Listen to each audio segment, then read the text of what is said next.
this pandemic and the lockdown and its aftermath from the ground. We've stopped somewhere in the middle of the highway between Delhi and Jaipur using the disruptive power of technology, and thank God for that.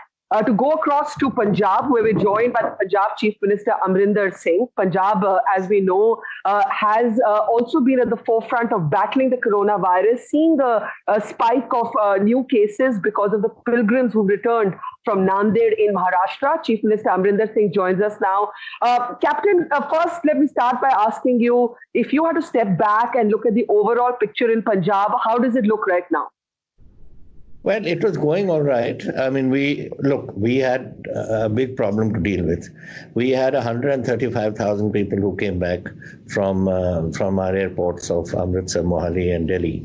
That was right when this COVID was building up. So it had already started in Europe and other places. That was the first one. So we had the introduction from there into our Doaba belt. And then, of course, we had the Nizamuddin one, which came to our southern districts, which was Mansa and Sangrur and that sort of belt. And now we've had them coming from Maharashtra. We've had 4,000 people, out of which 905 have tested positive. So as of today, which is their reports have just come in. So we've had this three-pronged thing. And now I'm told that there are about 9,000 people coming from abroad again in the next few days, and 9,000 odd are wanting to come back to Punjab from other states in the country. So I'm going to have 18,000 more coming in. So that is the overall situation. As far as the cases are concerned, they are fairly under control. We can't say they're completely under control, but figures are here. Where is this COVID? It's confirmed cases. I've got 1,451, and I've had 25 people who have died of this disease, and we've got lots in quarantine. We've got nearly 6,000 in quarantine. But when they come now, I'm not letting them go home. They go into quarantine for a week. If they are negative, then we send them for 2 weeks back home and home quarantine, while those who are positive go to a hospital isolation. So that's how we are doing it. So it's at the moment under control. So, sir, tell me this. You say that at the moment it's under control, but you've also taken the position as a chief minister that every Punjabi is welcome home. Now, the reason I point this out is it's very different from, let's say, Bihar Chief Minister Nitish Kumar, who refused to take back his migrant workers, who refused to take back his students from Kota. Only now that the trains are moving, he's been compelled to do so. He even went to the High Court and said, this is a violation of the lockdown. I don't want them. So to that extent, you've taken a very different position. Well, you can't keep people out. I mean, somebody who's got his home here, he's got his farm here, he's got his factory here, or he's got his business here, he's got his family living here. How can I say that you can't come home? Once it's dead, it's their right to come home. And then it's my duty to see that they come home in a proper way. They go home and after they've been checked and properly cured, and so that they don't spread it in their families and their neighbors that way. But I can't say don't come. I mean, I've got now, as I told you, I've got now another 9,000 wanting to come from other states of the country into Punjab. And then, of course, Europe is sending us another 8,000. So 17,000 are going to come in the next week. So that is, it's their home. They have every right to come. Well, I'm glad you've taken that position, but can I ask you to speak a little bit about how you're dealing with the Hazur Sahib returnees? Now, a lot of the bump in the Punjab cases, the spike has been from these pilgrims who've come back and they've gone to different parts of Punjab. You've been a little upset with the government of Maharashtra. What exactly went wrong? No, look, they are your people. Once they go there and they have gone on a pilgrimage and they want to come back. And that's when the government of India didn't allow them to move. Then we had to take it up with government of India. We had to take it up with Mr. Thackeray, who was very good, kind to do this, and then Ashok Chauhan, because Nanded is his constituency. He also helped out on that and sent them. But the thing is that they should have been checked properly. Now, we were told that they were checked 3 times, but that is just taking your temperature. That's not more than that. And so when they came here, now out of these 905, actually there are about 17 which are really positive. The others are asymptomatic. But they are conveyors. They can convey the bug to others. So that is something that we have to keep there in quarantine at the moment. That is unfortunate that happened, but that is, we are therefore now, whoever comes has to go through the process. Now, I happened to be able to visit Ludhiana, and I went to one of the COVID hospitals where some of these returnees are kept. And the doctor there told me that not even one has fever. In other words, majority of them were asymptomatic. Are you concerned about this new phenomenon of the asymptomatic COVID carrier? Because it's much more difficult to trace without aggressive testing. Absolutely, you can't do it. I mean, like people say, you take their temperature on the airport and everything's fine, but they don't realize that if you pick up the bug today, it can anywhere between 5 and 7 days before it shows some positiveness in your blood. So that sort of thing we want to. That's why I'm saying 1 week. We keep them in government now in quarantine for 1 week, then their blood is tested. And if they are positive, then of course they have to stay. If they are negative, then we say, okay, go home, and another 2 weeks you can stay there, 21 days. And then while they are at home, our medical teams are visiting. You've been a bit annoyed with the center micromanaging the containment zones, the red zones, the green zones, the orange zones. What's going on with that? I'll tell you, because, how does somebody sitting in an office in Delhi, some joint secretary, obviously they must have given joint secretaries in charge of various states.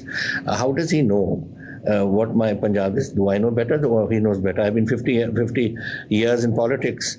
My MLAs, my ministers know more. My officers here, my Punjab officers, they have spent their entire lives in Punjab. You don't ask them, somebody joint secretary, I don't know who this joint secretary is, he may be from Assam, he may be from South India or from some other place. What does he know about my state? What they should have done is said that, look, you are the chief minister, it's your government, you run your state. If you need any help from us, the Prime Minister should have said this, tell us, we will help you. That is the way it should have gone. Now, take Patiala. I was just giving this example to somebody else. Patiala has 5 towns. You have Patiala, you have Rajpura, you have Samana, you have Naba, and you have Shatrana. They've made Patiala a red zone. Why?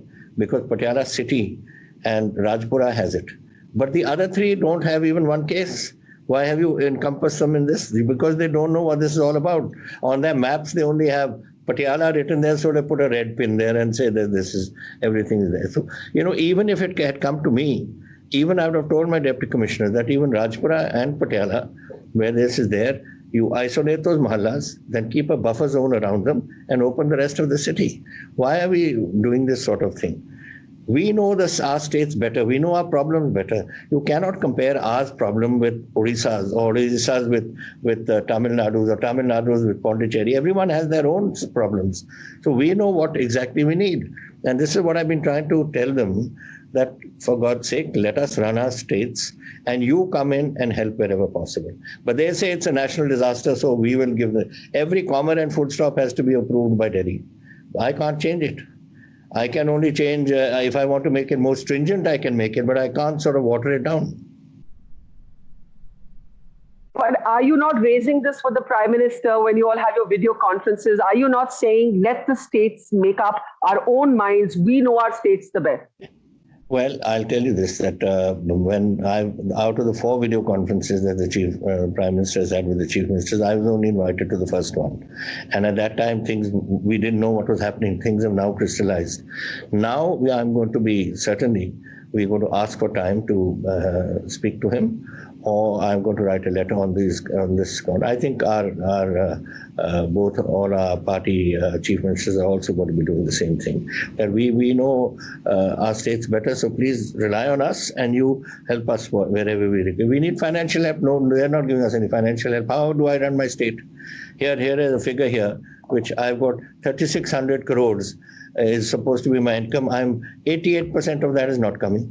I'm only getting 12% of it. How do I run the states? The government is not giving us any assistance, neither to fight COVID nor for our, now if you're opening up industry will want assistance, nothing. It's just blank. I've written a number of letters, no answers. So what are you planning to do, given this economic hardship? Yeah, the Prime Minister must understand, and we have to take it up with him, that this is an issue which is involving, we are fighting a national battle. We are the little people all over the country, our little states, but the overall battle is for India. And we have to, the national government has to come to our aid. Let me ask the soldier in you, because you've seen battle, and you've brought, this is a war, this is a battle.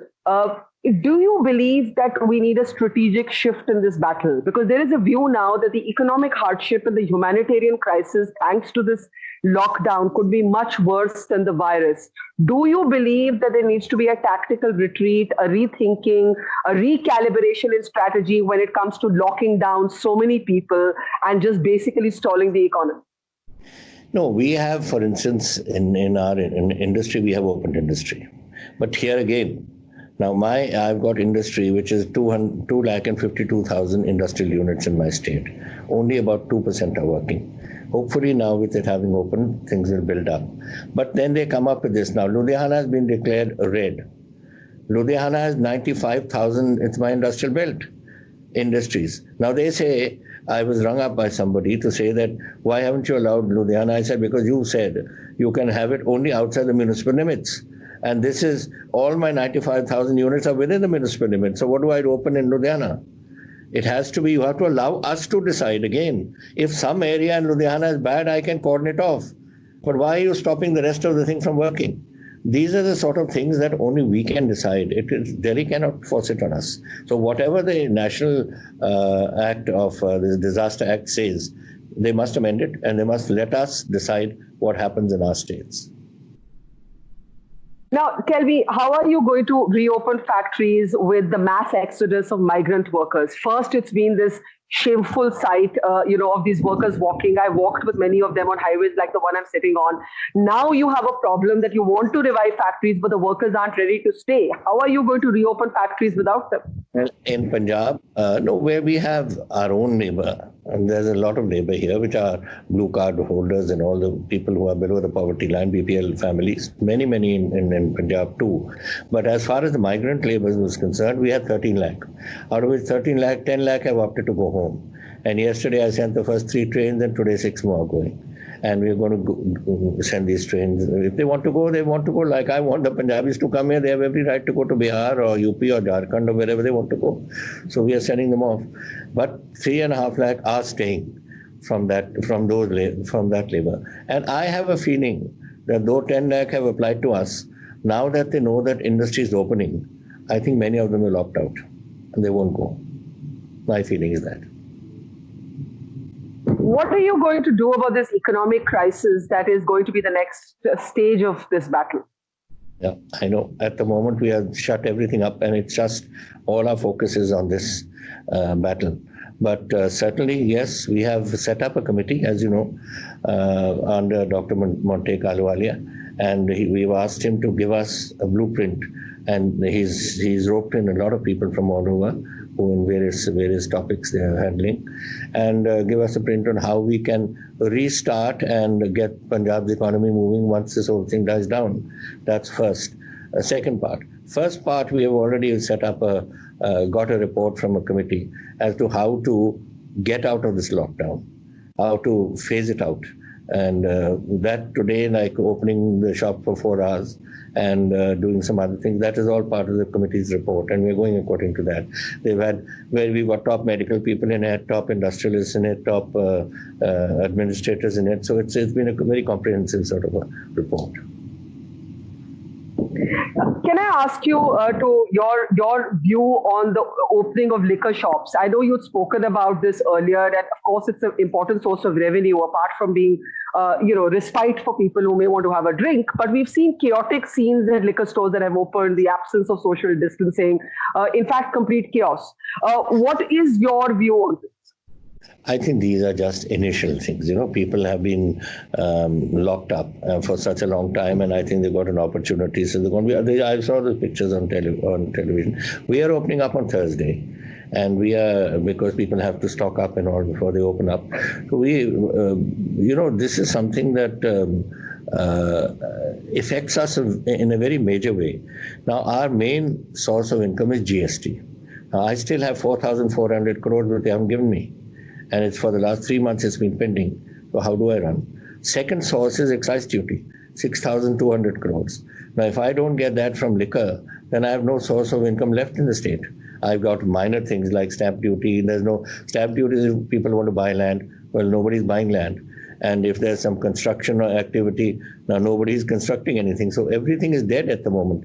As I said, only 12% of our revenue, which we're expecting, we're getting. You've written to the Prime Minister also asking for more testing. Why is that? Are you concerned about under-testing? Of course, I'm concerned about under-testing. I'm getting, like, for instance, this Nanded people who came, that test, the last test only came last night. They've been here 4 days. We don't have the capacity. We have got about a capacity of 150 at the moment, 1,500 at the moment. But hopefully, by 1st of June, we'll go up to 8,000. But we need that. You may have the equipment. We've got the equipment. We bought whatever is necessary. But the reagents and whatever is required for testing that thing, that's not available in short supply globally. So now we have set up a team under a very senior officer of ours and 3 of our major doctors there.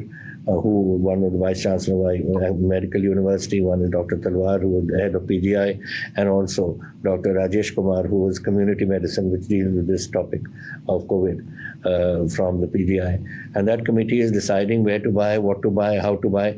Initially, we got these Chinese tests to do these tests for this antibodies test. After a lot of these tests were done, suddenly they discover these are faulty and send them back.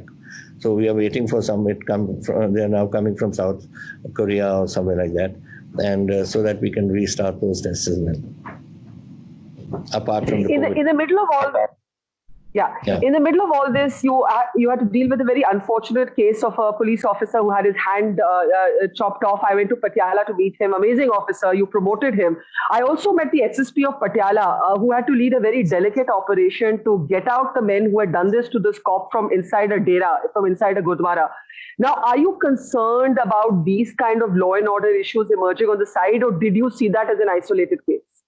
No, we have these sort of cases, these Nihangs do quite often.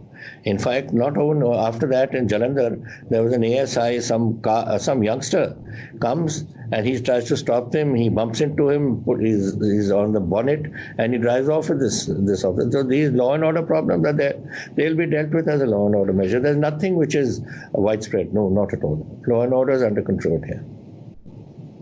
Okay, 2 last questions. One is, do you feel that the nature of religious congregations is going to maybe change permanently? We are looking at this very sort of odd situation where across religions, any mass gathering right now is dangerous. And that's why your Hazur Sahib returnees are dealing with this. How are you going to handle this going forward?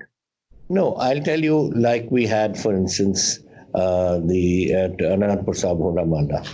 Now, there we did tell them that you should cut down and don't allow big crowds, but crowds came. And a lot of people got affected there. And then we had to start tracing back. We are still tracing about 9,000 people who have been in touch with contacts, and our people are going around. But then after that, when we came to Basakhi at Damdaman Sahib, where normally the crowds are about 5 lakhs, I requested the SGPC and the Jathedar Akal Takht and all, and they gave an appeal and nobody went there. And the answer, what we suggested was that you keep a time, say 11 o'clock in the morning, and in their homes, they should do the ardas and whatever they want to do, and nobody should go and visit. And everybody followed it. I think, it's more than our telling them. I think people today are scared. People today realize that things are not good. And I think what they're going by what we are saying. I mean, today, we could have had a lot of problems in 40 days that, people can break the curfew and lockdowns and all, but no, that hasn't happened. So we have, I think they're scared and they're going by us as the gospel truth, and they believe that whatever we're saying they should do, and then things come under control. Okay, finally, what are you going to do with farmers? We've just had the harvest season get over. You have your Rabi crops. Farmers are worried about procurement. You don't have the revenue. You're saying the center isn't giving you the money. What are you going to do? We've done it. It's all done. We have look, I'll give you the figures. 180 lakh tons is what we are producing. 135 lakh tons is what has been coming to the market. And 102 lakh tons till last evening had been procured. So we have already paid them the money. 48 hours, within 48 hours we pay them. So by another 10 days, I think the crop will be over 135 lakh tons. So it's a great effort on the part of the farmer, one, on the part of the procurement agencies and our Artiyas and all who are handling this whole thing. We've had no complaint social distancing was done, everything was done under control. And I think in my years, I was agriculture minister in 85. Then I was agriculture portfolio also when I was chief minister last time for 5 years. And now I've got the agriculture portfolio myself now for the last 3 years. So I've seen the agriculture and the mandi functioning. I don't think we've had a better procurement than we've done this year. And that again, it's people's cooperation because they didn't want this. They realized that coming together and all would create problems. So we had marked the places and they stood where they were told to stand. What worries you right now the most, Captain Amarinder Singh? What worries you? What keeps you up at night? I think everyone is working. I'm not a pessimist. I believe I'm an optimist. I've always felt that way. And you can feel that way when you feel that things are okay. And I feel that my Punjab is working very well. My officers are working very well. My police force is doing a great job. Apart from, I've got 44,000 men on the streets who are patrolling there. But apart from that, over 1 crore bags of food they have distributed in their own way, not from the government. They've collected the food and given to people. So it's a humanitarian business also. And then we are doing this also. Our NGOs are working, our people are working who have been given this task, our various departments are working, the officers are working, my ministers are working, the MLAs are working, the works. So when that happens, then you feel content. And I feel content that things are going okay. Well, I'm sure it helps to have a soldier chief minister at this moment. Captain Amarinder, we wish you the best. Punjab is my home state. It's my home state, so I feel even more about it. So thank you so much.